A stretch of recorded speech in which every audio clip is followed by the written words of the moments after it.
Welcome to the Thyroid Fixer podcast. I'm your host, Dr. Amy, and we're diving deep into the world of hormones, especially for all you fierce women in perimenopause and menopause, and anyone dealing with hypothyroidism. If you're struggling with weight gain, you feel like shedding those pounds is an impossible feat. If you're dealing with plummeting energy levels, gut-wrenching fatigue, or a libido that seems to have left town, then you're in the right place. And don't even get me started on the hair loss. If these symptoms are sounding all too familiar, you found your tribe. Welcome, because my goal is to educate, empower, and shake up your world. I want you to embrace every inch of that badass woman that you truly are. So if you're ready to dive in and fix things, let's get started. So this is going to be a game changer for you, and you can probably hear the excitement in my voice. The latest introduction, the latest member of the family to the Fixer line is Metabolism Fixer. And this, oh my God, I formulated this just for all my people out there that need to lose weight, that need help in the weight loss department, that can't lose weight no matter what they do, that feel like they have a slow metabolism, and that might be thinking of trying all those peptides out there, you know, the Beverly Hills soccer mom drug of choice for weight loss peptides. Or even if you're on them already and you're like, man, these are really expensive and I'm still not losing weight, add in Metabolism Fixer. Here's what I did. I took the power of T2, which increases your basal metabolic rate while you are sitting there watching Netflix. You're burning fat while you're watching Netflix. I combined it with a very unique patented ingredient called Suppressa. Suppressa has multiple clinical trials backing its efficacy in reducing your appetite, decreasing snacking, and providing way more control over your food intake. It is amazing. We also see improved emotional well-being, just decreased food cravings all around, reduced hunger, and weight management. Add on top of that, we have green tea extract, we have purple forest purple tea extract, both of which affect the metabolism in a very positive way without the jitters of normal fat burning supplements out there from the 1980s and 90s, right? The ones that made you feel like you're having a heart attack. You will not have that in any of my supplements, Thyroid Fixer or Metabolism Fixer. But Metabolism Fixer, ooh, yeah, we kicked it up a notch. It is in powder form, so you can drink it through your day. It's going to flavor your water. We got orange crush and refreshing citrus. I love them both. It is going to keep you under control all day long. So you throw a couple scoops in your water bottle in the morning, throw a scoop or two in your water bottle throughout the day. You will have fat burning and appetite control the entire day for what? An eighth of a price of the peptides? Oh my God, you can't go wrong. So grab some Metabolism Fixer today. Please let me know how you do on it. I am super excited for you. Super excited. Unless you've been living under a rock, you know who Trim Healthy Mama is. This is Pearl Barrett and Serene Allison. They are sisters, just a powerful force in this whole nutrition and lifestyle space. So over 10 years ago, their story is amazing. So you're going to have to listen to hear their story. But 10 years ago, they released their first book and they tell you about it on the show, Trim Healthy Mama, how that came to be, how that shot up to becoming a New York Times bestseller, and how many hundreds of thousands of people they've helped with their advice, their health advice. And now they're moving into BioIdentical Hormone Replacement Therapy. We're going to talk about that. We're going to talk about food combining that is the basis of Trim Healthy Mama. And you're going to learn how you can start changing things up. I'm going to tell you, I learned a ton talking to them. And I say this on the podcast, they opened my eyes and they shifted my thinking and actually gave me some ideas of what I need to do with my patients who are stuck, who just can't quite move the needle with their weight loss. We're going to incorporate some Trim Healthy Mama concepts because they're brilliant and what they say actually works. And it's things that I was doing years ago that I got away from, like combining your protein with your carbs and then combining your protein with your fat, but you're not going to combine fat with carbs because then you're just going to get fat. Anyways, listen to the show. This is just, I mean, I have no words. This is just the bomb of a conversation with these ladies. I love them to death. Pearl and Serene, you two are like world famous as Trim Healthy Mama. People listen to your podcast. It's just simply amazing. They've been to your store. They've done your programs. I've heard from my audience that they absolutely love you. So I am super excited to finally have you on my show to talk about a variety of different things. We're going to dive into so many different subjects today. It's just going to be a big party, basically. Yeah. We love being reunited with you because you've been on our podcast twice, hopefully many more times. And yeah, we've got a lot in common, I think. Oh, so much in common. That's why this is going to be a good time. And I see you back on my show multiple times as well, because I know you have a book coming out. We won't give away too much, but I know that the listeners have been anxiously awaiting the next one. So we feel like we've been pregnant with this book for like the eternal pregnancy, like 3 years, and we're still, no, it's about to be birthed. Yeah. We're hoping we're in the transition from hell, actually. Well, I mean, but that's what's going to make it worth it, right? That's what's going to make people go out and grab it because they've been anxiously awaiting it. So I love it. Yeah, it's called Trim Healthy Wisdom, and really, it's about coming into this time of wisdom for us women. I'm postmenopause, Serene's late perimenopause, and so many of our readers and listeners are in this stage, and they're confused. Well, everything changes, right? Yeah. It's like everything that worked, it felt so neat and simple and easy, and all of a sudden, it's like, is my body betraying me, or is there something wrong with all that I've done this whole time? I mean, it's just everything's topsy-turvy at this time. But yeah, there are tips and tricks to make it such a fantastic season. Well, I'm going to springboard off of that then and jump right into that, because I talk about bioidentical hormone replacement a ton on the show. Let's start with, what are those things that you noticed used to work and now they don't work so well? And what body changes have you noticed? Well, for me, it was absolute metabolism. I mean, Serene and I have heralded this movement of eating and wise eating for women. We started off as premenopausal women. We're in our baby season and having children. And, we applied this way of eating, and it works spectacularly. We stated our goal weights. Well, I certainly did, until I reached late perimenopause and I did all the same things. And I was noticing, I mean, I'm tall, you can't really tell, but I got this belly weight, and my bum flattened, and at the same time my belly started kind of sticking out, and I was like, what is this? I mean, and I did all the things I was still doing, and it wouldn't work. And then I went and got my A1C, and it jumped up from a beautiful 5 into like 5.5, and all these different things were happening. And you started to tweak the diet and maybe like expand the window between dinner and breakfast, and then not eat breakfast till 10, and then to kind of lower the calories a little bit. You tweaked it to the point where I'm like, Pearl, this is opposite of what we teach. And she's like, well, I got to do something. I know, and I did all the things, and my muscle wasting was ferocious.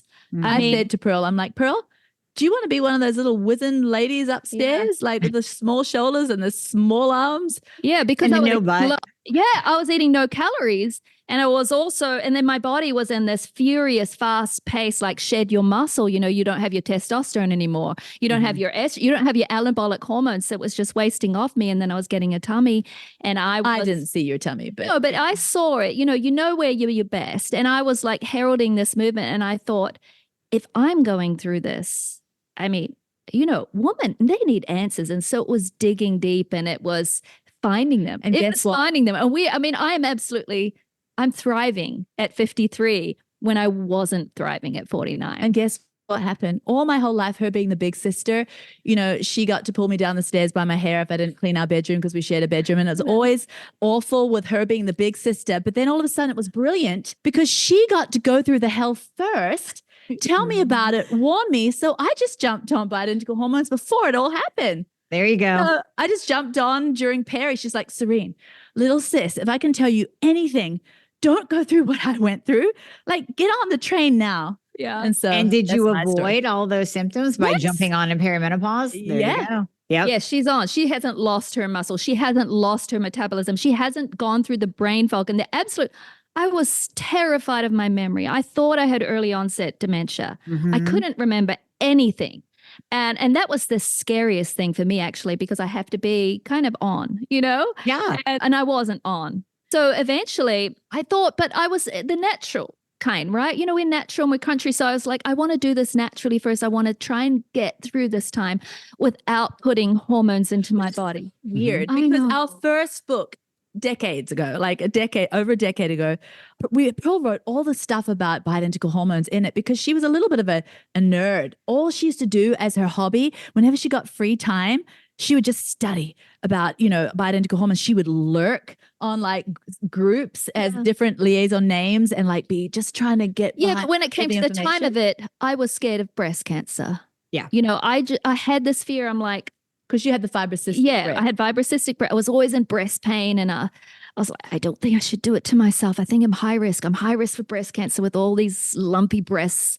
Mhm. So I didn't do it. But then the hot flashes got so bad. The no sleep got so bad. I was a mess. I drenched my sheets every night. I was just one of those ladies. I had terrible hot flashes. Yeah. And so I bit the bullet. I got on bioidentical hormones. It took a couple of years. I got tweaked. I got my thyroid optimized. I was cold all the time. My slow metabolism. And then with, food and movement tweaks, I mean, She started resistance training. I am a new woman. I remember you saying to me, Serene, I used to have to wake up in the morning and say, Pearl, the grass is green and the sky is blue. You should be happy. And she's like, now the sky is blue and the grass is so green. And it's like happiness is just like falling on me. I don't have to pull up my big girl socks to have a positive mood because the hormones really affected you too. Definitely. The bioidentical hormones really gave you this mood lift. Mhm. And they do that. So obviously you tested and you were low in all three hormones. So I you was tanked. Yeah. My you T started was they testosterone. could not detect my testosterone. It was below range. It was Actually, our less than 80-year-old zero. mother had more testosterone than Pearl. Oh my God. I've seen think- women like that too. Yeah. I Yeah. give them awards. I'm like, here you go. You get the award for first place Yeah. of having the lowest testosterone I've ever seen. I think mine. I've always been a kind of a low T type. I'm an ectomorph. Like she builds muscle easily. I don't, and I'm kind of one of those. And I remember I tested my T in my early 30s, and it was only 25, so it was kind of low then. And then when I was post-meno, it was just non-existent. So I mean, I did get optimized. And then, as Serene said, bringing that. We were always kind of, hey, include your protein. It's very more important. But once I became a full-on protein nerd, I realized with this lean body mass that has gone off my body, I better do something. I want it back. I am going to get it back. And we started resistance training because before we used to do the little DVDs, cha-cha-cha, cha-cha-cha, those little movements you can do in your living room, Right. The children are playing in the corner. There's nothing dangerous about it. There's no iron or A anything. little bit Pilates. Yeah. And No we're one's like, getting hit well, with this a has thrown done weight. Right. Yeah, we're like, this has done nothing for our bodies. It's time. So we both got into resistance training. And boy, if there's anything that I would love to herald, like second to bioidentical hormones, it's the resistance training, especially. Well, I think everyone should start early because then they can just maintain it. That's so much easier than having to build back in the late peri. Boy, it's really changed. That's been a huge game changer for our metabolism is the lifting. Yeah, because when you lift, I mean, as along with hormones, as you know, you can eat more. I mean, you can move more. You're stronger the way you move, the way you stand, everything. That was a big one for me. So, our listeners and our viewers, and that's a lot of what our new book's going to be about, that importance of strength training, which, you've taught on your podcast for a long time now, but you've been a lifter for a long time. So you predate us. Yeah, totally. For that. Well, it's always been right. It's always been a part of my life. I always say, you have to lift heavy shit on the show and give that message to women just like you ladies are, because it's so important to get women out of, kind of the Jane Fonda workouts like you're talking about, doing in front of the TV, and really, pick up a weight, get that resistance to your muscle so that we can keep our lean, sexy muscle. But I have to tell you, same thing after turning 50. Now I've been on BHRT now for a few years, all three, testosterone, progesterone, estradiol. And really when I crested 50, it's so much harder to keep on your muscle. My God, I had to take off a couple weeks for moving. And it's like everything went flat. My butt went flat. All my muscles went flat. I'm starting to see loose skin and that. So you really have to make it a habit in order to preserve your muscle tissue. Yeah. Yeah, do. there's just no other way. And you know, sometimes a lot of our women are like, well, where can I begin? And we're like, well, you know, walking is first foundational movement. But as soon as you've sort of kind of gotten off the couch and you're walking, bring it in, because it's so much more bang for your buck time-wise, right? Yeah. For your metabolism, like you can get on the treadmill and you can do 40 minutes and it says, oh, you've burned 150 calories. Big There's no look. post You burn. only burned it then. Yeah. It's all about what you're burning when you sleep or when you Right. sit. And what you're building, so that muscle itself is going to be burning through fuel. But you get addicted, don't you find? I feel like I'm addicted to the clang of the weight and just the feel, the strength that you feel. Strong. Yeah, you feel powerful. It just adds to, that female power that we have. So now how many times a week are you working out? What did you change up in your regimen? You said you went from like the DVDs to actually using weights. So now what is your regimen? Well, and what do you teach your people, your clients and your audience to do? Well, see, we're so different. You know Yes. how she said, I love the clang of the weight? I Uh-huh. love no clang of the weight. I don't. I have to force myself to do this. I mean, she's always been like, bring on the exercise. I'm fierce. And I'm like, I'm not very fierce, but I'll do it. And I have gotten stronger. But actually, it's strange because we've just started a YouTube membership. We're doing our lifting sessions on there. I mean, I'm Love like it. the least person in the world that should ever be doing a lifting series, and there I am doing it. But I'm doing it because so many other people relate, I think, to me, who always hated to work out. I don't like, she's one of those rare people, maybe she's like you, but she just loves it. It's like, I have to hold myself back where Yeah. Pearl has to give me special, like on the couch counseling sessions. Serene, if you just do another day this week, you're just going to be like burning through muscle tissue. You need to let that thing repair and grow. Like, I love the gym. I want to get back into it, but I limit to 4 times a week of the heavy lifting. Okay. Yeah. It's I like it's that. I 45 like that. minutes. My workout sessions are only 25 minutes, and I have rest. I have rest for my cortisol and everything like that, but I'm not going to do more. That's too much time out of my day. And I just do 25 minutes 3 times a week. It's changed my body. I mean, I'm still a thin white woman, but I'm You've grown I'm yourself different. a nice little bubble butt. Yeah, I got a butt Oh, now. I nice. built my butt back. My husband loves my butt and my jeans. And And then that's proof that you can build your butt back even at 52, 53. It's awesome. We had flat vegan bums, the both of us. yeah. Like, we had the white woman bum anyway, but then we had the vegan bum. From the years Yeah. ago, we were into veganism. Like, actually, we haven't told you that story. She was a raw foodist for 8 years, ate nothing through my but pregnancies and raw nursing plant. and Oh all my that God. stuff. Just So, all right, like, wait. We're gonna save that. We got to save that because we're gonna talk protein. So keep going with the BHRT. And we are Yeah. absolutely freaking coming back to the fact that you were Yeah. vegan. So Yeah. Oh, yeah. Our stories are funny. Oh, But okay, so I love the BHRT and the lifting and the protein and of course, just whole foods. And we love plants too, because plants actually, and you might know this, Dr. Amy, plants are incredible. We call ourselves plant Meat-eating strong, vegans. not plant only. Yeah. Yeah, we're meat eating vegans because we love Okay. both animal kingdoms. But plants actually get in there to those insulin resistance muscles that have little droplets of intramuscular fat. Muscle should be muscle. But it starts to become striated with fat, like that big, marbled piece of steak that Yep. costs a lot of money. They Yep. make animals insulin resistant. And of course, protein builds muscle, but what scrubs the muscle is a high amount of plants. It gets in there, and under imaging, there's some studies that show that the greater intake of plants, even the organs and the muscles were cleaner, and they had less of those micro droplets of fats. And when you have those micro droplets of fat, your muscles don't even work as well. They can't open up to receive insulin. right. And so, so of course we eat a lot of plants, we eat a lot of protein. And we eat some healthy carbs too, especially when strength training. We're living our best lives, and we don't want to leave other women behind who are out there thinking, I feel awful. Yeah. And we Yeah. love to celebrate food too. We're big celebrators of food and enjoying all of the different, food kingdoms and the macronutrients. And because our story was always leaving things out. Always we were very, very exclusive. And now, unless people have, allergies and they're walking through healing, we love to just kind of encourage inclusion, and also just being able to promote a way of life, like in the gym and, through things like bioidentical hormones that allow us to really be able to still eat. Mhm. Because I feel love like that. eating is enjoyable. Oh, I love And, it. I know it's very trendy these days to just kind of like, life is better when you don't eat, but I don't think it's natural.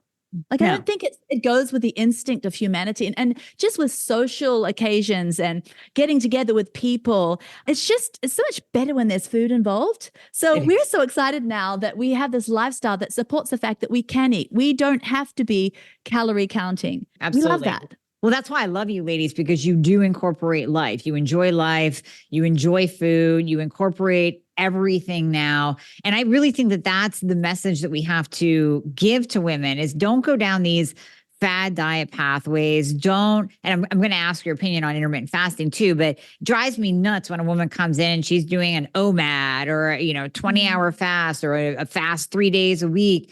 You're just not going to get in the amount of protein that you need, number one. And you're not enjoying life at that point. You are forcing yourself through the day. I get it if it's for maybe cancer prevention, you're doing it once a year, that kind of thing. Yeah. But to do it ongoing and to restrict, I love the fact that you said you incorporate everything now. Yeah. I think, we were at a baby shower the other night and I was we going to say that. It really affected us. Yeah, we were all enjoying, that we live in a community. Everyone brought healthy food, but it was delightful food. We It's live all in a community, but we're not a cult, just so you know. We all have our own husbands, own land, all that stuff. own husbands, not quite a cult. So we're at a baby shower and we're all there and we're eating and we're really enjoying it. And then a friend came but she wasn't eating. And it was like 6:30. It was dinner time and we all brought a lot of food and we're like, oh, you want some? She's like, well, I'm fasting. But she sat there and it was so sad. And she was so sad. And she didn't really talk to anyone because she didn't want to be around the food.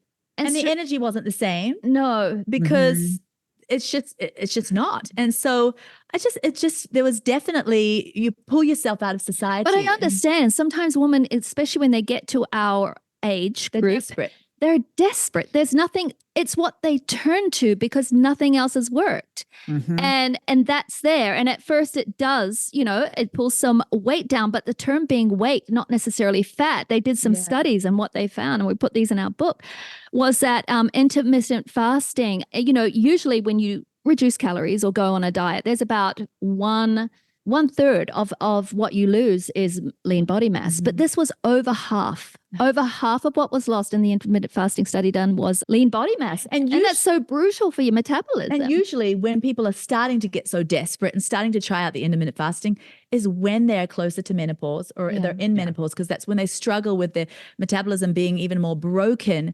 And that's when sarcopenia is at that freight train to hell, so that's, we don't need to be having these long windows without feeding the amino acids into our muscles. And then there's also, kisspeptin levels in our brain. Yes. You're probably familiar with those. Women have 2 receptors for these and men have 1. And men, I know many men that do pretty well fasting. And I know some women. But my point too is let's just wait for 15 years. There's always a time. Let's see. Yeah. But women, I know some of them seem to do well at first too. And then I've seen women that even try OMAD, 1 meal a day, and still do not drop a thing. Right. They're so stuck, and a lot to do with this too, kisspeptin levels, because we are very sensitive to food intake. And when it doesn't happen, leptin rises, our whole body shuts down and says, you need to get the LEA low. You're not going to burn any fat. You're on your way out. I'm going to stop you. You're a life giver. You need to be having babies, even though if you're not having babies, you're too old to have babies. The kisspeptin sensitivity levels are still there. Right. And our bodies are trying to keep us alive, so they shut down fat burning. Absolutely. It's a whole starvation response from like the 90s that we would hear about even in bodybuilding. Like you want to eat enough so that your body doesn't think that you're starving. So even if you're in prep mode, when I was doing shows and competing, oh my God, we had to restrict calories, but we didn't restrict it. A good coach would not restrict you to the point of you're dropping into, 900 or 1,000 calories a day. You'd be eating clean foods multiple times a day, but your calories would still be high. But those coaches that were the bad coaches, you would see these people become emaciated, but then after the show, they would balloon up because their body was so starved that it basically shut down their metabolism. It shut down their thyroid function as well. Yeah. I saw it too when I adopted 5 children from Africa, and they were so emaciated and so thin when they came, just like rickets, you know, like they had the rickets in the legs and they're just very bony. Actually, my little baby I adopted at the time, she couldn't even walk because like she was already walking, but then lost her ability to walk because of the malnutrition. Anyway, all that to say is when they got here in America, got on our normal diet that kept us, like we're a healthy family, you know, I make all my own bread, artisan sourdough, the whole thing. But on our healthy diet, they kind of ballooned up for a while. And then they slowly lost it again. But there was that backlash to starvation. There's a backlash to starvation, and you put it on again and more. Absolutely. Yeah. 100%. Okay. So we have to transition, since we're talking food, we have to transition into your story. How were you guys vegans first? And then what broke you out of that? Please tell that story. Can I say one thing too, though? Yeah. I just had a thought about the intermittent fasting. And, you know, they say it's so great because it, you know, gets rid of the senescent cells and all of that. And it's true. Right. But there are so many more fun ways to get rid of senescent cells that work, that aren't so miserable. And that's what I like to. Yeah, you know, I mean, like the resistance training. Yeah, resistance training does. Sleep does. Yes. I mean, certain foods powerfully berberine. 100%. I mean, I'm and they with don't- you. I don't They don't wanna have be the miserable. negative side too. But our story. Yeah. Okay. So it's a long story, but we'll try to do it real quick. We are third generation crunchy. Like our nana had health books, like and there were always health books. That's for what like she her did. hobby. Like she just pour So we through grew them. up like with health books, and our mom was like, you know, baking bread when everyone else had the nice white fluffy bread, and we had to eat the brown bricks of bread. The leftover salad from the night before in it, you know. And in Love it. Australia, most of the school children, they have these white bread, Vegemite and chippy sandwiches, salt and vinegar chips, Vegemite, white bread, and everyone had it. But we didn't. Oh no, we had the brick bread with the slimy old salad inside. Oh my goodness. But anyway, you know, we got Whole Foods growing up. It was good food. But we had this bent inside us because of our nana and mom. Like we read too many health books growing up. Like everyone That's what else we wanted for would Christmas. be at the mall. Serene and I would go down to, you know, the little health store and like sit there and read health books. It was just a weird kind of obsession. And that obsession didn't work for us in the end because, you know, when you're reading all of the gurus' stuff out there, it's a whole lot of what I like to call like the wisdom of man. Like, and it's just, sometimes it's just too educated beyond common sense, you know, a lot of lost in the weeds. So we got lost in the weeds. You know, we tried everything out, you know, and not just for a few weeks at a time. Like I went raw food, plant vegan for a good 8 years. And that was for my first 4 children. And so like literally I had teeth crumble out of my mouth. I've got like 4 root canals that ended up in implants too because of that. Like my bum wasn't just flat, it was concave because my baby's kind of one of my pregnancies I only gained 6 pounds. Okay. And I'm not overweight. So that was not just like 6 pounds and just relying on my body fat. I mean, I literally look like Ethiopian with a basketball. But it's like, you know, you're thinking, well, why did you do that? Why did you girls do these things? I never went raw, but I was a vegan for 12 years, pure vegan. Why did we do that? Because we were looking for the ultimate way to eat that would sustain a human. You know, we just kept going from the next to the next. Like, what's better? We didn't have huge weight problems. We just wanted to know, how is a human really supposed to eat to feel their best? We were having babies. So your tummy's going out and in and out and in and out and in. And that feels very vulnerable. You feel very out of control. And you're like, how do I just look after this girlish waistline? Is it possible? Is there a diet? Is there a way? So we tried it all. I mean, Pearl, you did the high carb, the low carb, I did everything. And I was vegan, you know, and then that's because I'd looked up, that's what you're supposed to do if you had fibroids, and that's what you're supposed to do if you've had reproductive issues. I was always heavy bleeding. My cycles were terrible. Go you vegan. Didn't bleed for like 2 days out of the month. So it was crazy. Vegan. So I did it. And I was so low in iron, I had to take a nap every day. It didn't help my problems. I ended up in this state called done. I was so done with hearing what anyone had to say about diet. And I was to the point where what's after raw food veganism? I mean, I'd kicked my 2 ovens that we had in our kitchen. I kicked them off the deck. I had like 7 dehydrators whirring, all because I had a lot of children too. So like I was whirring all of this birdseed pate burgers, you know, in there and all crazy stuff. What was after that? Fruitarian and then aeritarian, where you just survive on air. I mean, like I've gotten to the pinnacle of like the guru's way of eating. And looking back, it was very much an idol in my life. I can see that now, but before I was like, no, this is just my hobby. I love to just juice for 3 hours a day, but I got to a place called done too, because I was young. I was like early 20s and I was emaciated. Like I got cellulite on my arms because all of my muscle had gone and I was skinny with a little goat tummy, with all the roughage in there, that just couldn't hold it in. And so I just. You take high doses of magnesium, God forbid, calcium or zinc. If so, you might actually be creating imbalance in your body and not supporting it. Minerals are great for you. Don't get me wrong. And most of us don't get enough. In fact, a 2022 study by the CDC found that more than 97% of Americans are mineral deficient. That's basically everyone. So taking a mineral supplement is a good idea, but the trouble is that your body almost never uses one mineral at a time. Minerals work together. They work in pairs or groups, and taking high doses of just one mineral, that can actually cause you to deplete other minerals, leading to bigger problems down the line. So this is why I love Beam Minerals. They make a full spectrum mineral supplement that gives you every essential mineral your body needs in the right ratios with close to 100% bioavailability. Beam Minerals restores all your minerals at once, so you don't have to worry about mineral imbalances. And then best of all, you can take Beam Minerals in about 30 seconds a day. That's a 1 ounce shot. Boom, slam it down. So you don't have to worry about a cabinet full of pills and powders. And don't worry, it does taste like water, actually. So replenish your mineral stores the easy way.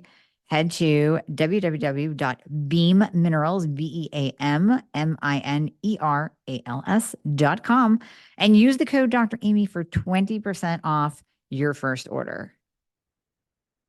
Anyway, we actually went. Son's over there laughing. We actually went to the Bible because we're preachers' kids, and so I was so done. I'm like, I've come here for my spiritual wisdom my whole life, but is there something practical in here for me? I parted the Bible with my nose. I was like crying, and I saw this amazing verse in there, and I mean, it's ancient wisdom, and it was so much truth to me, and it met me where I was at, and it's like I give you the herb of the field, the fat of the ram, the milk of the goat, the blood of the grape, the harvest of the field was all there. Oh. And a light bulb went on and I'm like, oh my goodness, I've always been about what I can't have and what I'm going to push out of my life. This is saying all of it is mine. And it's a gift from the creator. I mean, I literally got goosebumps. I ran over to Pearl's house. We were neighbors. I was bawling my eyes out and I'm like, look at this.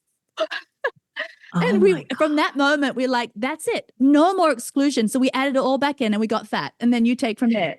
So wait, Pearl, you were on board just from that Bible verse, which is so powerful. I love that. Because I was so done too. This is the state where I had just come back from a scan and I had fibroids and I was like going to have surgery and I was going to have a hysterectomy at this point. I didn't know what else to do. Now, did both of you have thyroid issues too? Because you're eating soy, you're eating raw, cruciferous. Yeah, I mean, I had a thyroid issue that I didn't know about. I didn't check my thyroid at that time. I mean, I didn't know about all of that fantastic stuff. I was broken. I was totally broken and I was desperate, and my father-in-law had just died of cancer. My husband was dealing with cancer at the time too. It was a skin cancer, but it had kind of like blown up into like a big, huge part on his back. It was just a whole lot of I was using all of this exclusion as a control to keep my family alive and healthy. So we were at that desperate place. All it really needed was the scripture to her. She's like, boy, I'm on board. But we only needed something.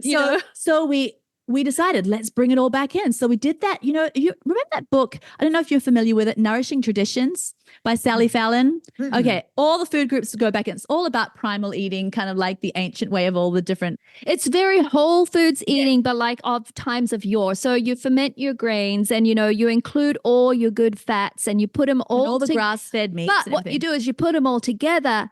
And then you get nice and chubby. So we both got nice and what chubby happened for to us, me. like what we thought, I mean, I just started growing out of my genes, but I felt good.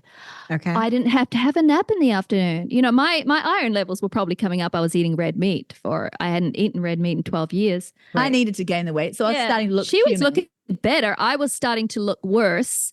But I'm like, how do I stay it better and not get beyond that? So we really, I mean, we're two nerds, right? So we really dive deep. Now back then, we didn't have all the Facebook groups or anything. So we got on these bro sites. Oh my goodness. People that knew their stuff were the bros. I mean, there was an F word every second word, but I said, we're preachers' kids. And all of a sudden I'm talking to her and I'm like, Yeah, and we started talking ass talk. Well, it was ass talk because we got on the bro site, so we repeating started stuff all adopting day their long. language. Yeah. I mean, I always say the OGs, the biohacking or the Oh, yeah. bodybuilders. They're Oh, the dudes, my they're the goodness. bros, man. Yeah. Woo. They started this for us because we realized, no, we can include all the food groups. We just have to be smart about them. Look at these bros. They're cutting their body. They're building their body. They know their macronutrients, but we thought it's really a bit too harsh for women.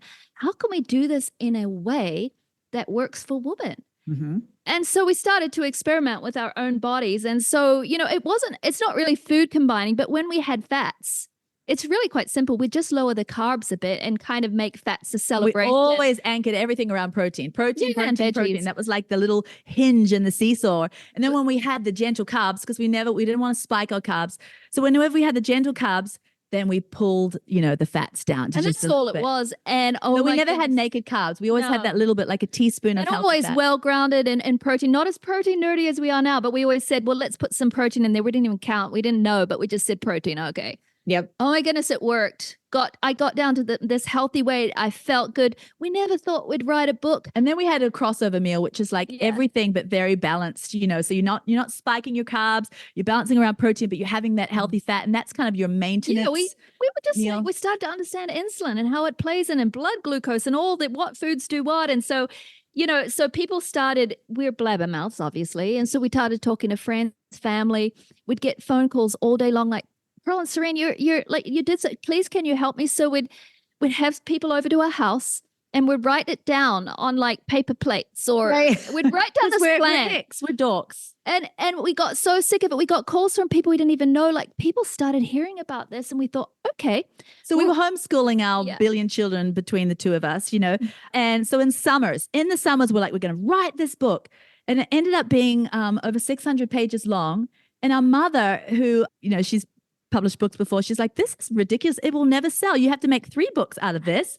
We're like, nope. We're sticking it all in the one book. We don't care if it won't sell. We'll just thought we print on could give demand it- one copy at a Yeah, time. we could give it to people who keep asking us these questions, and then we'll never have to be asked another question again, which is really Right. funny. There you go. But we self-published the book, and the rest is history. So I It was hanging my just- clothes on the line outside, and I get a call from somebody saying, your book's New York Times bestseller. And I'm like, what's New York Times bestseller? I mean, like I'm out here in the country, and it wasn't even my life. And from there, it's just been like it's all organic. It's a really like a situation. pinch yourself, change your life. Like we didn't plan this movement of women, hundreds of thousands, millions strong. Mhm. We had no motivation to be. But have it's a career. been amazing with the transformations, and with that, as we said, we were premenopausal women, and now we're kind of morphing into this different time, and it's so exciting I feel like we're back then. I feel like we're learning more once again what works, because it's different from what Yeah. worked then. It's that, but it's more. Yeah. And what's crazy is everything that you just said. I'm remembering I used to eat that way. If I was having a carb, I would put a little bit of a protein with Yeah. it, because that's Yes. going to slow the absorption of the carbohydrates. It's going to slow that blood sugar spike. So now listening to you, it almost makes me want to get back to really thinking about how I am food combining. So can you go more into that? Into your theories of yes, a protein at every meal. And I'd like to hear your macro counts too, if you have them, and what you advise women to do protein gram wise, and then how you pair that up with fats and carbs throughout the day. Okay, so with the protein, we like to have about 25 at each meal. Minimum, really. With a 3-gram bolus of lutein for our nerd level protein Yeah. people. So we've got 3 nerd levels we talk about. So a nerd level 1 is just, hey, have protein with your meal. It's better than just having cornflakes or a pasta. we don't even give a Yeah. number. Have protein. Nerd level 2 is have 25 grams. That's what you need. That's what studies say is needed to keep your lean body mass. I mean, if you're going to go without that, you're going to decline. And we do about 4 to, we like to encourage about And 4 studies 25 also grams of say protein, like it's 4 not- times a day, Yeah. separate, but I do about 5. Yeah. Mhm. Because studies have said, especially as we get older, it's not the amount per day necessarily. It's those fuelings, because we have less ability to take in as much protein at a time. So as we age, it's kind of about those 4 fuelings. So then the next thing, and of course we love amino acids too, because they can get it in if you don't want to have a big meal or snack, And then the Yes. next thing, we've got a nerd level 3.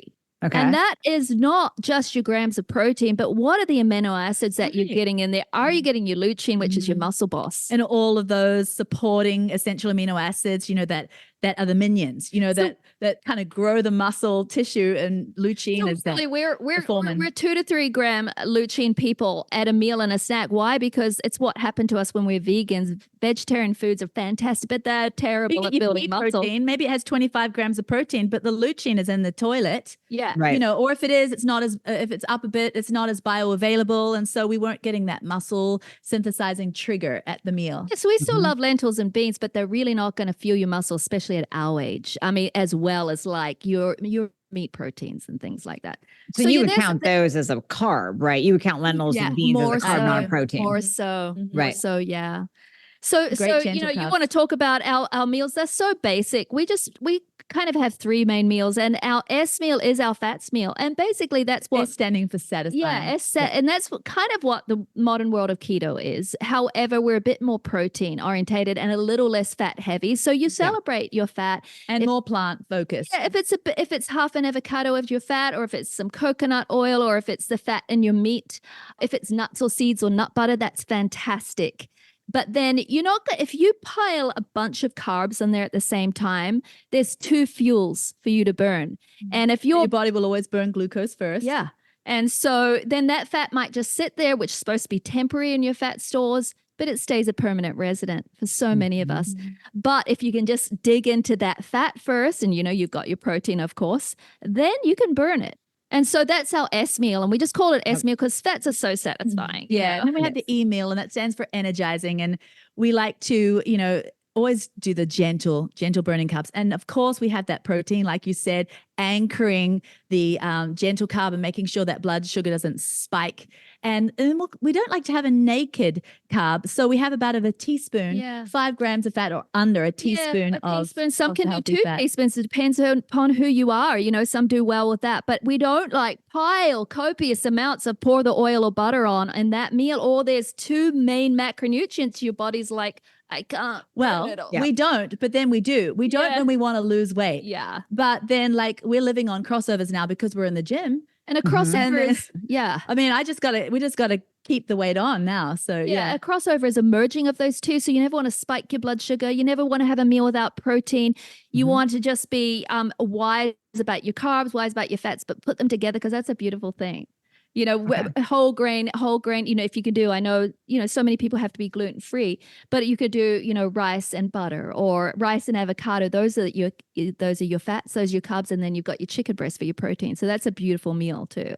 And is that just once a day that you'll have a crossover? Or how do you structure those meals? Do you time it to where the S meals at the end of the day because you don't want carbs at the end of the day, or does that not matter? We usually, we tell people just kind of like what we call freestyle it and see how, what blesses their body. Pearl, you've always ended up loving the S meal at the night because she loves a big, heavy, not a heavy, but more of a hearty meal at night. Yeah. My meal at night is, I can't stop this meal at night. I have it every night. When I don't, I miss it. It's like the hugest salad in the world. And it's like my baked salmon, and I put nutritional yeast and chili powder, cayenne and rosemary. Oh my goodness. And then I have blueberries. I have goat's cheese. I have nuts. And it's an S. It's got those fats. And it just settles me. I don't crave. I've got my good fats from the fish and my nuts and my goat's cheese. And I'm just, we rarely start our day without carbs. Yeah. We rarely do. I mean, we just say, hey, like I said, freestyle. If you want to wake up to eggs and coffee, fantastic, go for it.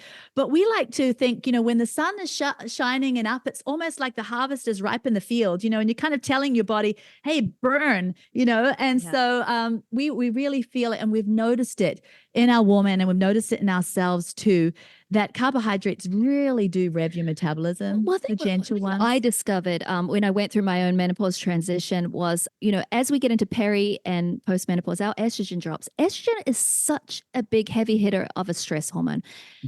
We have cortisol to deal with stress, but we also have our estradiol as we're younger. And then that tanks. So what's happening? Our cortisol is rising and rising. Cortisol, when it's in excess, as we know, it puts fat on our bellies. It stops us from resting and digesting and all that. So when it gets to that point where it's kind of alone here, taking on the brunt because our estrogen's in the bucket, then our stress, cortisol has to do the heavy lifting, and that's not great for our weight. And so, but what actually helps with cortisol lowering it is really healthy carbohydrate. In the morning. Yeah. Yeah. And Mhm. so Keeps with that cortisol low for the rest of the day. I went part of my process of figuring out how is it best to eat for menopause and perimenopause. I tried going more low carb for a while, but I actually found after a while that carbs were better for my metabolism, including them rather than excluding them for me. I know we're all different, but when I had those carbs in the morning, my cortisol, and we put studies in our new book, Trim Healthy Wisdom, to show this, the cortisol actually it lowers, and they did studies with perimenopausal women that showed that when they had a protein and a carb in the morning, their cortisol was lower throughout the day. Oh, We're also working interesting. out too. Yeah. We love to work out in the morning, and that kind of gives us that extra oomph in the gym. Yeah. It does. So, Yeah. No, yeah. that absolutely helps. Now, will you do a workout fasted in the morning, or do you always eat your protein and your carb before the workout?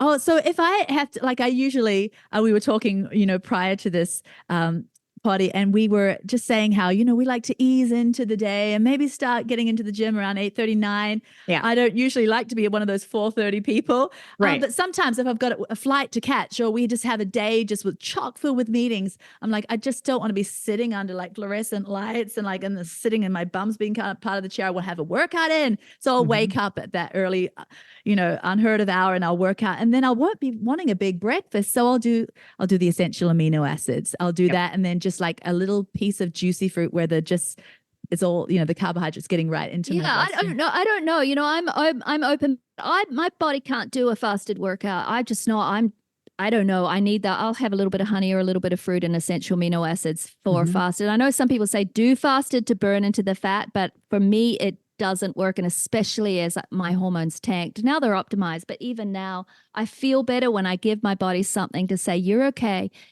baby girl. You don't need to stress. Your cortisol doesn't need to shump up, because when we work out, our cortisol does rise. Oh, it does. It definitely does. Glucose rises, cortisol rises. So I think I think it's actually helpful to at least, like you said, have the amino acids on board. But even I was, as much as we can think for other people, sometimes you can't think for yourself. So I reached out to this MMA trainer, and he built a workout for me. I said, I really want to put on muscle because this was last year. I was moving into turning 50.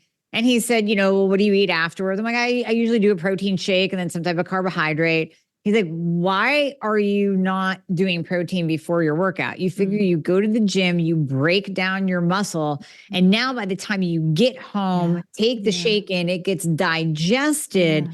Your body was ready to take up that protein, those aminos, an hour ago, not now. So now I've started doing it beforehand. And I think it really does have something to do too with age, because, when you're in your 20s, you're all about, I just want to lose weight and be skinny. So you do your fasted workout. You're like, I want to burn as much fat as possible. But now, we're kind of moving into like, I want to keep my muscle.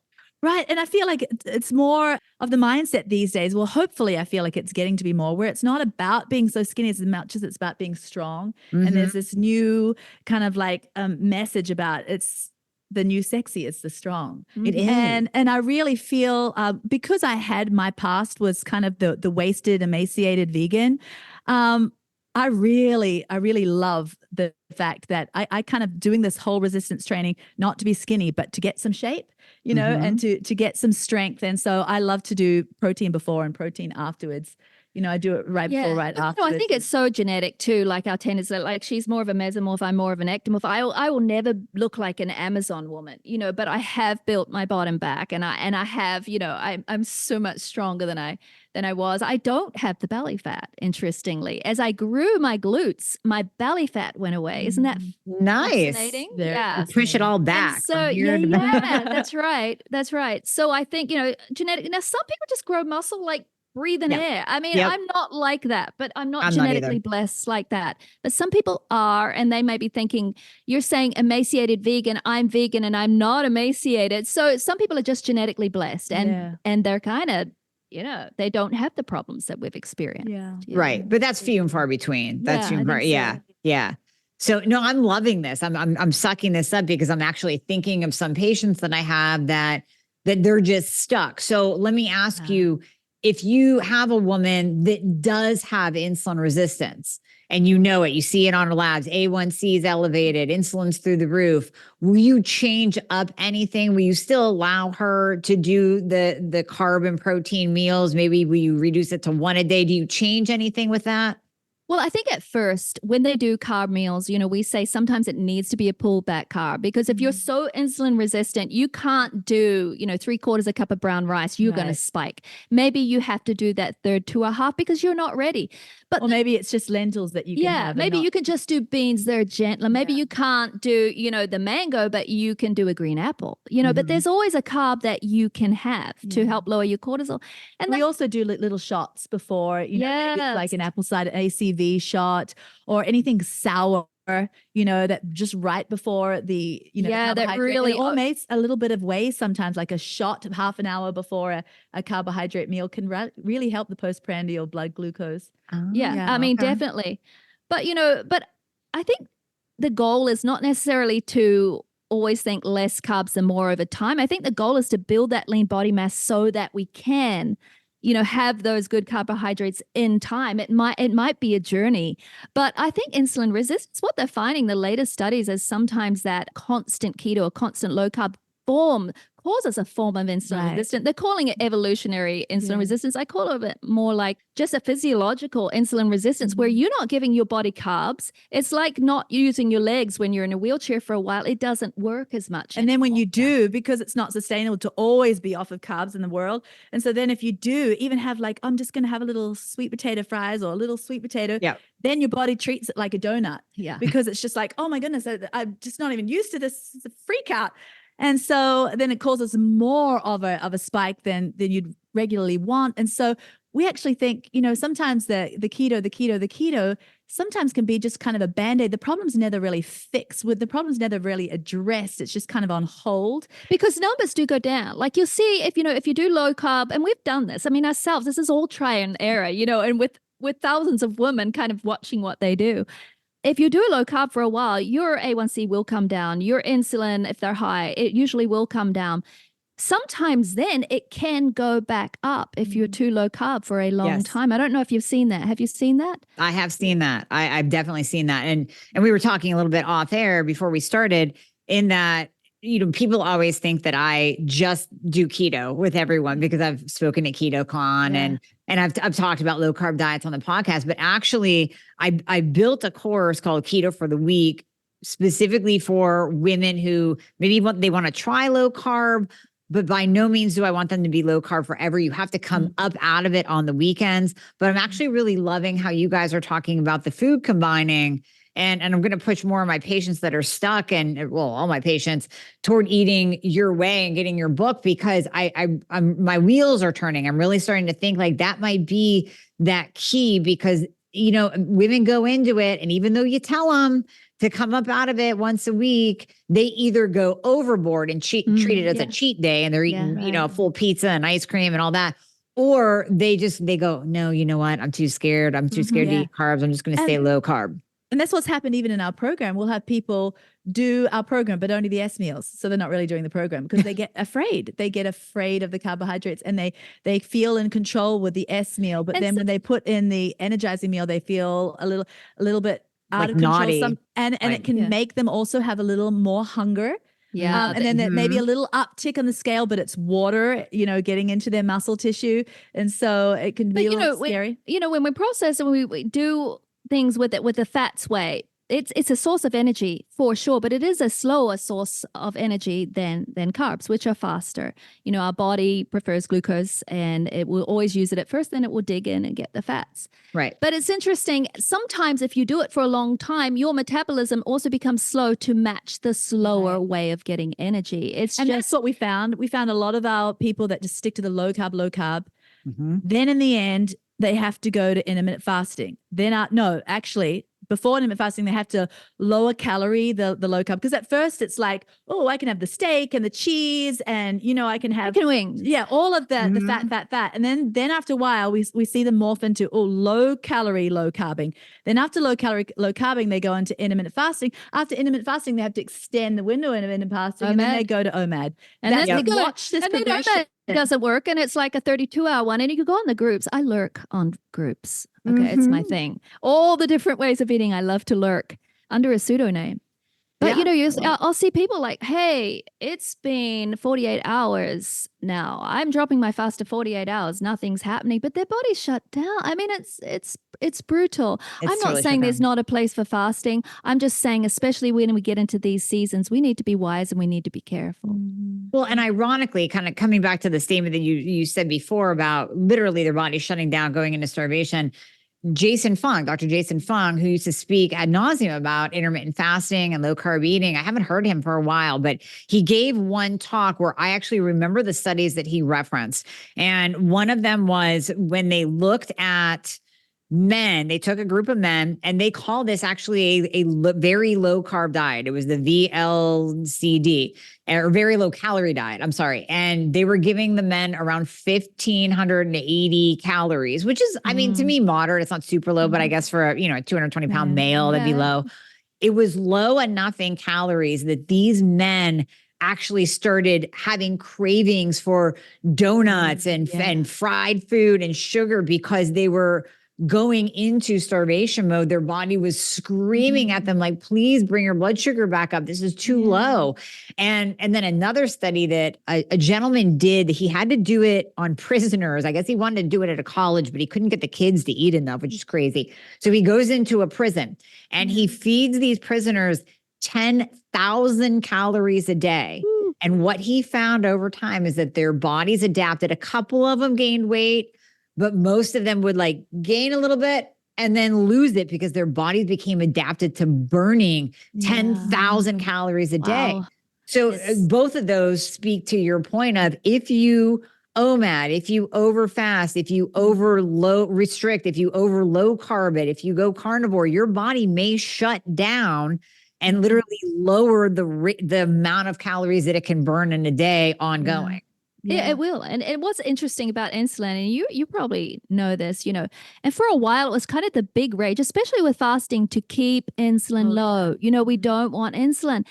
And now, with the GLP-1 mimetic incretin, the shots that everyone's doing, what they've found is actually it gives you bigger surges of insulin, but the difference is it's cleared. It's not about not forcing insulin up somewhat after a meal. That's beautiful. That's needed. It's just that when it goes up and stays up, you got a problem. And that happens when we have puny muscles too, right? I mean, they can't open up and receive insulin. So that's why we're fiercely contending for this lean body mass, all of us. And, when we make an insulin surge, we're getting all of our nutrients, we're getting our protein, we're getting our fats into our muscles and our glucose. But let's let it get cleared. It's natural, just that natural rise, the rising clear. It feels like just the beautiful way that creation is set up too, with the tide and the ebb and the tide and the ebb. And these natural wave-like patterns, they're beautiful. They're part of nature. We don't want just this constant dirge. And then we eat a sweet potato out of the blue and then tsunami and then constant dirge. It's not natural. Now, eating, I love that. Eating how your body really is meant to eat and incorporating everything, like you said. So let me ask you specifically about gluten. When you read that scripture verse, the grains and the wheat. And so, but these days we live in, at least in America, every person I know that's traveled overseas, they are not affected by the grains and the gluten over there. But here, oh my God, what about the gluten containing products? What do you guys say about that? Yeah, well, we because, we're preachers kids, we like to say we love God's gluten. The gluten that was put in the ancient grains, the spelt, the kamut, the emmer wheat, all of that ancient stuff. But if our creator put it in there, we feel like he created our body. We should be able to handle it. But it's the Monsanto wheat. Am I allowed to say that? Phil always kicks me on the table if I'm just going in politically incorrect. But, all of that's been just messed with by science to just be way higher in gluten. And then, of course, the glyphosates, that could be the issue. Even above some people have to be because of whatever. They can't do any gluten whatsoever. My daughter's that way. I mean, she has the antibodies. She can't even do the ancient grains. I mean, she makes her own bread out of teff. It's incredible. But, of course, there's some people that can't do it. But I think there's been an overabundance of gluten. And that's why we have all the sensitivities with this puffed up modern wheat. It's like loaded with gluten compared to the ancient grains. Right. And, of course, like I said, the things that they're sprayed with and the glyphosates, it's so awful. Yeah. But, fermenting bread too, it reduces the gluten amount. So the way that people used to eat bread with the long ferments and, the sourdough, it reduces the gluten, reduces sensitivities, lowers the, all the things that people are so worried about these days, lectins and phytates and all those, the so-called baddies. We actually need some of them in the diet, but they're lowered all through fermentation. Now, do you have people combine? You mentioned it earlier that you encourage fermented foods. Do you have that as a rule, like specific combinations, add in fermented foods when? Well, we encourage fermented foods from the beginning. We're big kefir girls, but we understand that some people's guts cannot take it. And so we always say, go slow. Maybe it's just 1 tablespoon at first a day. And then you may just get up to, you can do like little whiskey shots a couple of times a day. I mean, I have basically, every day I have about a pint of kefir every day, but that's why we love the gentle carbs too, because they do nurture our guts, with the prebiotic fibers. And we also encourage the cultured vegetables. We pretty much ferment everything. And nobody has to do these things. It's baby steps, right? So someone can come off a standard American diet and feel absolutely overwhelmed, like, oh, what? I have to drink kefir now? I have to make kefir? I have to make fermented bread? Yeah, and it's not the brought store-bought kefir too, because we've noticed the store-bought kefir has done nothing for us. And we had our food scientists check the 5 major brands of store-bought kefir, and these were at like the Whole Foods, the trendy health stores, and he couldn't even find L-kefir in them. They had like 5 to 7 other strains, but not like the 40 to 50 strains that a robust home fermented traditional kefir out of the little grains can create. But I was saying, you don't have to do these things at first, but when it comes to insulin resistance, that so many of us have as our hormones decline and our muscles decline, fermented foods are one of the most powerful fighters against insulin resistance. And especially as our estrogen plummets, and especially if you don't want to put back in bioidentical hormones. So if you don't want to make kefir, keeps our microbiome. I mean, go to the store and get some, sauerkraut, but not off the shelf. You got to get in the refrigerated section, right? Because that has all the enzymes, that has the lacto-fermented power to help your body open up and be sensitive to carbs, to be sensitive to insulin. And, or take some apple cider vinegar and shoot it before a meal. It would do much the same thing. Right. But there's all little tips and tricks to help us. And now you guys have created, you have a huge store from everything from hair and skin products to baking goods, stevia, everything. So what made you, did you see kind of a missing piece of the puzzle in our arena today? And what prompted you to we're going to do this? When you talk about, the no gluten, I just want to address that quickly, and it answers this question too. Some people just jumping on the bandwagon of it's trendy to be no gluten. Of course, some people really do need to be no gluten at all. But we found that all the gluten-free baking mixes, they were incredibly either spiking your carbs because it was like this cassava flour or potato starch or white rice flour or whatever, or they were so heavy in calories. Like almond flour.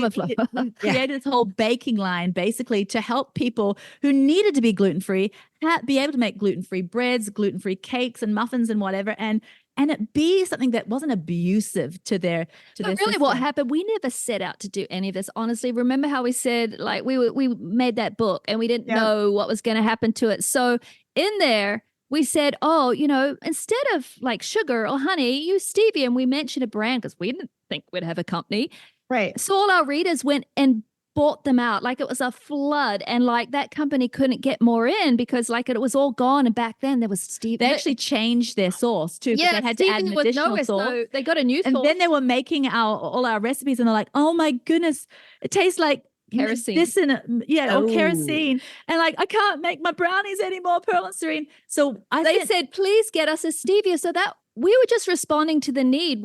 So my husband and her husband, they had their own jobs that we weren't a business. We just wrote this book. And then so I sent my husband to China. He didn't speak a lick of Chinese. So he went like with a vow of silence, and he went, look, because we heard that South America and China are the biggest sources of stevia. And so he found this organic farm in the inland China, and they don't even use any diesel engines on it. It's all hand done. It's beautiful. We've actually gone and visited it ourselves. But he went over there and he found the source of incredible stevia. And then he started going around the globe finding all this other stuff, the things that our woman asked for. So it's we've only ever responded to the need. And we didn't think we'd start a company or a store or a We have podcast. makeup and all of that because our people are like, well, we don't use chemicals on our face anymore, blah, blah, blah. So can you make makeup? Then we did that and we've responded the whole time. Oh my gosh, I absolutely love it. I love it. We're going to put the store in the show notes, needless to say, because I'm going to go shopping. I want the best stevia. I want it is the best. No, stuff. just let me break for a minute, because we tried when he was on the search around the globe for the stevia. We must have tried 500 different stevias, and it was always like, even one that was so amazing from South America. We this is incredible. We were hooked. We were addicted. Started putting, I didn't even love sweet things, but I started putting it in everything. I don't even sweeten my coffee. Or like, this makes my coffee better. And we found out this company from South America had mixed it with aspartame. Aspartame was a saccharin. That's why I was addicted. The only ingredient said stevia, but then when we dug into the whole company, and we had missionaries living there, and then we found out, no, it's mixed. So, but we were sitting out stevia for months. Finally, we found this stevia, and it's so pure. When we went there, it was just so incredible. It's below this mountain, and the rains feed it, and it's like hundreds of years ago. But anyway, it's delicious. It doesn't have that medicinal taste. Now, granted, it's 300 times stronger than sugar, so you just use a tiny bit. Right. But that's all these years now, 12 years later, that's the stevia we use. Yeah. And I've been saying this forever. I try to educate my audience on this. When you are buying from an individual or individuals that have their name behind the brand, that are involved in the day-to-day, that go that extra mile to find the best, that's where you want to buy from. Because a big corporation, they wouldn't have traveled to China. They wouldn't have cared that there was aspartame. They would have went with that brand because it's cheap and because they know people are going to get addicted to it because it tastes better. And I think that just speaks to integrity. And those are the people, those are the brands you want to purchase from, are the ones that have their name behind it and the integrity behind it as well. Well, I know what we're talking about. Now you have, your own supplements and everything, but I mean, for us, we receive so many sources. Like we were making a greens, moringa, and we could not find one that didn't have heavy metal. Actually, we did find a farm, and it was so wonderful, and we had it tested every time. But it was somehow, even though it was an organic farm, there was one season, it must have been something in the wind, where it actually tested above a certain amount that we weren't comfortable with.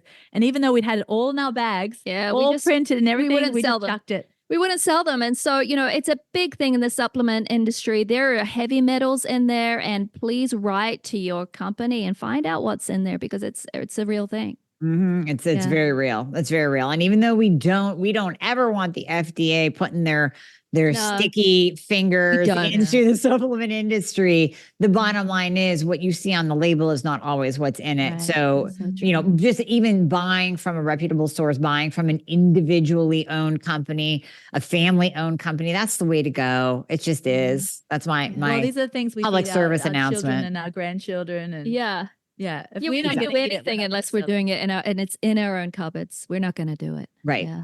Right. Exactly. Well, before I let you ladies go, I want to circle back to this YouTube workout channel membership that you have now. Talk to the audience about that, because I know a lot of my patients, my listeners will be interested in this, because I love it. It's called Tribe Healthy. Tribe, TRIB. Yeah. And basically we just have Pearl. She does push 25s so 25 far. minutes. And I do a strong 45. And we've got a fit 10. And a fit 10. And we have an ex-Marine guy who also, he's the one that does our fit 10s. We're going to be coming up with different things too. But we're basically trying to do workouts that turn our bodies into burning bodies. So they're very glute focused. The workouts are really all about building that biggest bank of metabolic tissue. We don't want just to have that bank empty. We want to fill it with, fuel burning. But we try to, for me, I'm all minimalist. I just have dumbbells and that's all I do. Whereas Serene, uses some more equipment, but we have modifications, whether you're a beginner, intermediate, whatever. I mean, you could probably go on that. You would love Serene's. She's for like the people that are just super into it and it's their passion. Whereas my workouts are kind of more like, come on, you can do this. Let's start here. Mine scientific arse. Yeah, scientific arse. That's what I call her, because they're about that's off camera. Building a glute. Well, no, I'm going to do both because, I mean, sometimes it just sucks trying to think of a workout, even though I've been doing this my whole life, I'll get into the gym like, What am I going to do today? So to have somebody to follow, I think is key. I think that helps everyone. I don't care what level of fitness you are. To have someone to follow helps tremendously. Yes. Well, they've only just started. So when you get it filled up we've more been and more, there more about and more. 2 or 3 months, but yeah, it's filling up. We'll have 12 sessions of each coming up. Mhm. And then I've got the rebounding. I love to rebound. So that's my cardio. I love to walk Your and off rebounding. day. Yeah. So I've got rebounding sessions in there, on my other days and stuff. So it's a lot of fun. And we're going to fill it up more with some young people's workouts too, yeah, because we're our so sons. old. No, but like we want it to for the tribe for all ages Yeah. and stages. And so we have some young sons that are all buff and brawn. Oh, and there you just go. like- Yeah, let them do Yeah. those ones. Yeah. Yeah. But even just having the ex-Marine there to stand there and look pretty, us ladies will like that. Yeah, that's right. Yeah. Well, you ladies have been amazing. I love you both to death. I've learned, I've reconnected with some old ways that I used to do that I'm going to incorporate back in.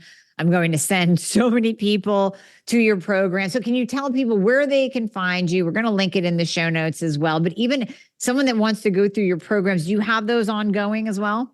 I mean, we have our books. We're just like nerdy book writers. We're authors in our souls, and we've tried to be really good influencers, Oh my goodness, we've been We told don't by do our it. are, business yes. people like you got to get in front of that social media, and it doesn't happen. We do podcasts, but yeah, I mean, our books, and we got the new one coming. But if you go to trimhealthymama.com, that's our official website. But our Facebook groups is where the action happens. We have a Facebook group of over 250,000 women just all talking health and talking about you, Dr. Amy, Yeah. actually. They're talking about you right now because of the thyroid. But yeah, you can go to our main Trim Healthy group on Facebook, and we're on Instagram. Where are those places? Yeah. Here are all the places. Yeah, we'll link it all. We'll link it all. But I love it. I just love having you ladies on here. I would love to have you back, especially when the new book comes out. I'm super excited. So thank you so much for your time today and your wisdom and your experience. Thank you. It's an honor to be here because we are major binge watching fans of yours too. And ditto right back at you.